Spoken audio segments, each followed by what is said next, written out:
right, good morning, class. Today we are talking about parabolas. And parabolas, the definition, that which gives us a parabola will be where we have an x term to the second power and a y term to the first power, or we have an x term to the first power and a y term to the second power. That gives us a parabola.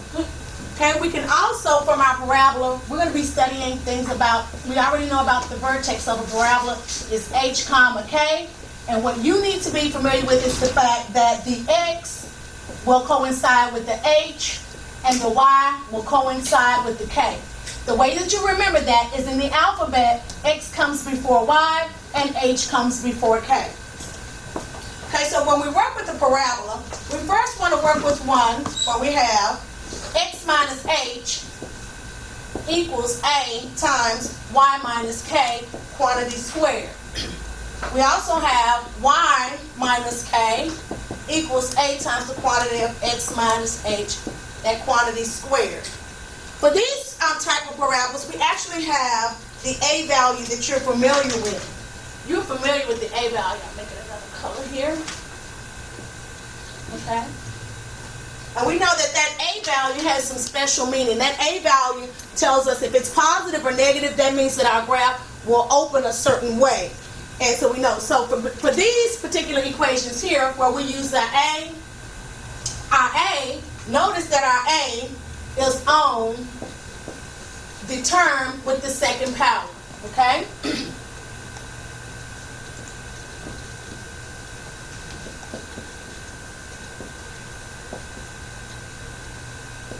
That would be, so for example, it would be on the x squared or the y squared. Okay?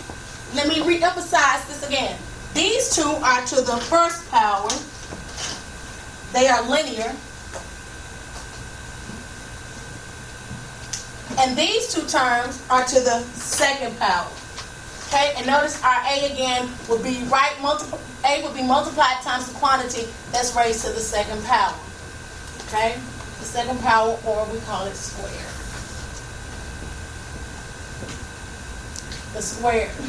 The squared term.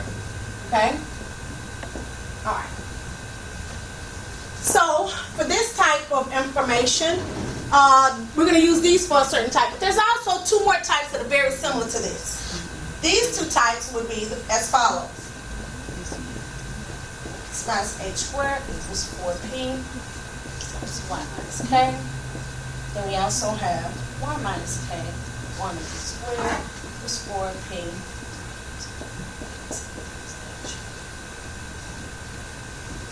Okay? Now notice, for this one, we're going to have this 4p. So I'm going to change the color of p to blue here. So I'm going to emphasize the importance of that. But I do want to just emphasize the p. Now where we have p, our p value, p, we can, p is on the term, is on the first power term.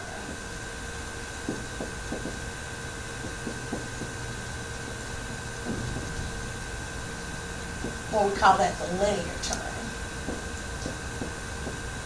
where you have x. Okay, notice how our 4p. Notice that this quantity is to the second power, this quantity is to the first power.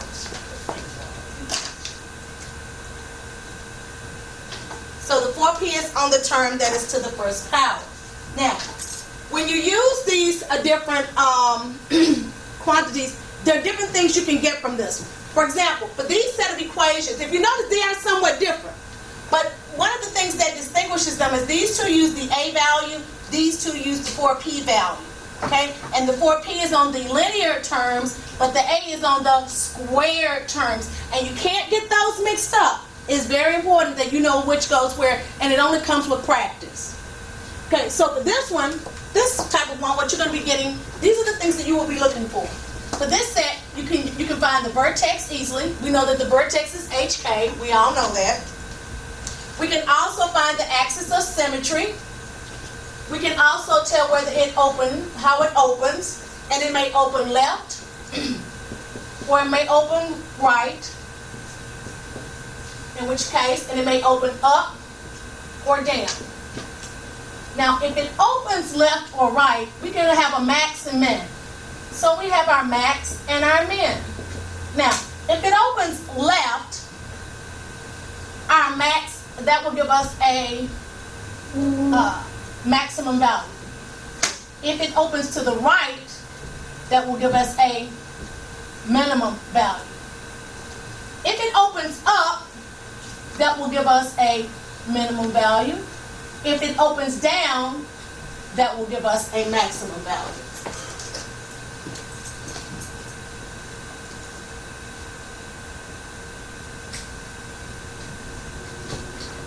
It's very key information.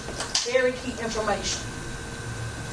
Okay? We're also going to find things like the x-intercepts, if any, so forth, and the y-intercepts.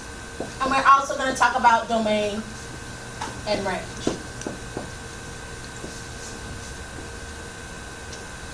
Okay, now, if you use this bottom set of equations, the bottom set of equations, we can use this for vertex. We can also get the axis of symmetry. We can also tell if it opens, how it opens. And again, likewise, up here in this box, if it opens left or right, or if it opens up or down. Just like in the pink box above, we're going to have a max and a min. If it opens left, we have a maximum value. If it opens to the right, we have some minimum value here. If it opens up, we have a minimum value. And if it opens down, we have a maximum value.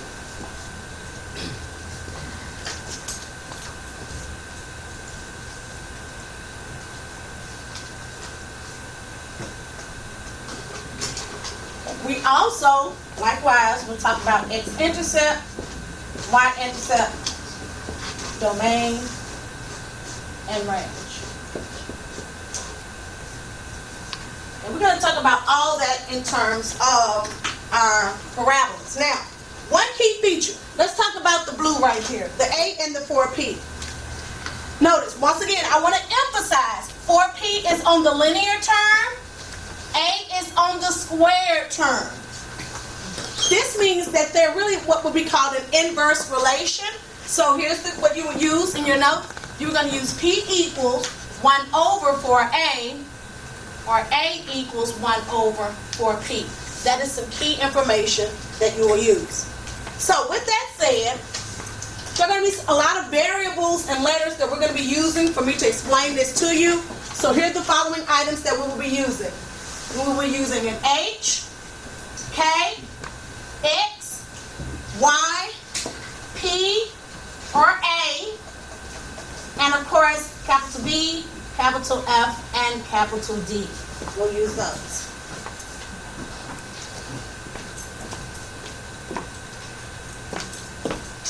So I'm going to try to first help you understand the concept of this, because it's not just a matter of plugging in numbers. You actually have to understand the concept and what's going on with these particular problems. So right now we're going to work a problem where we're not using any numbers. We're just going to simply discuss the concept so that you fully understand that. Okay. I submitted some pictures on Schoology for you to look at and like my status. There were 3 pictures. So there was this guy. He was standing out on the football field, and he had this thing in his hand, and it kind of was shaped like this. And it was a clear kind of material. He had a blue strap on. He was on the sideline of the football field. Inside this clear thing, there was something, and it kind of looked like that. It's called a parabolic microphone. When you play in the NFL or what have you, or college ball on TV, they're recording on TV, you can hear all the and all the helmets and the knee pads and all that stuff. You can hear all that stuff because there's somebody down there on the football field with something called a parabolic microphone. And it comes from Parabolas. And what happens is he angles it towards them. The sound comes in to the parabola, and because of its curved shape, that sound bounces to the microphone like such. The sound comes in, and it just bounces to the microphone, and we can hear what's going on the football field. Because of its U shape, it captures the sound within the U shape. Okay? Likewise, so a parabola has in here there's this thing called a directrix that's on the outside of the parabola. This point on the inside is called the focus. We know that this point, the turning point, is called V for vertex, and this outside line is called the what class? The outside line outside of the parabola is called the what class? What? The line on the back side of the, we have the vertex and the focus on the inside of the parabola. What is the line called? Directrix. Thank you, Mr. Neal. It's called the directrix.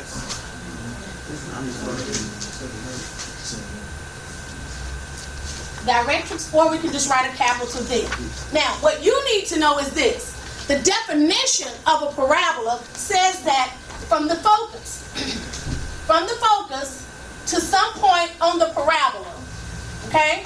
There's this, if you go from the focus to the parabola, and then you go to a point on the parabola and then go down to the directrix, these two distances are the same. So from geometry, you used to put those little measurements. We're going to put one tick mark here and one tick mark here. That means that those pink distances, those distances where the pink mark is, those distances are the same.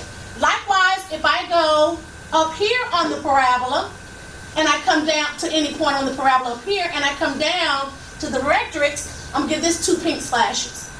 And those two pink slashes mean that those two distances are the same. And that is the definition of a parabola. Okay? So the focus is very important, and the directrix is very important to us. Okay? All right. So I want to talk about it conceptually very quickly if I can. So if I have a graph here, and I have some point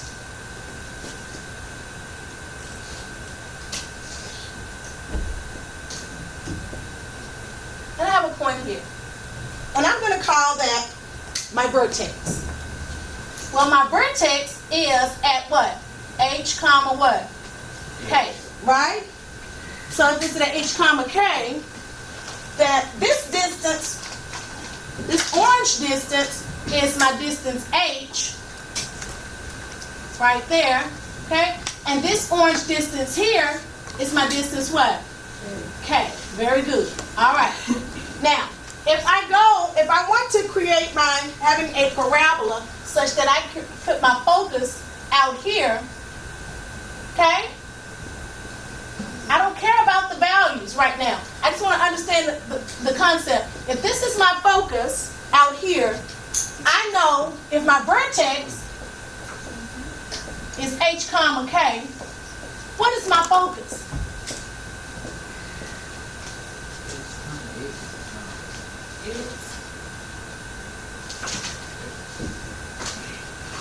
If this orange is right here, this is H. There's something critical that we need to put in there. What is it from the video class? It's what? The other letter. P. We need to know what P is. Very good. Jalen, whoopie watch. So this value here is P. And P is so many units from B to F. Okay? So I also have to go this unit from the vertex here, from the vertex back to get my directrix. So my directrix will be here. Okay? We'll finish this up I'll finish up another video. Just do it.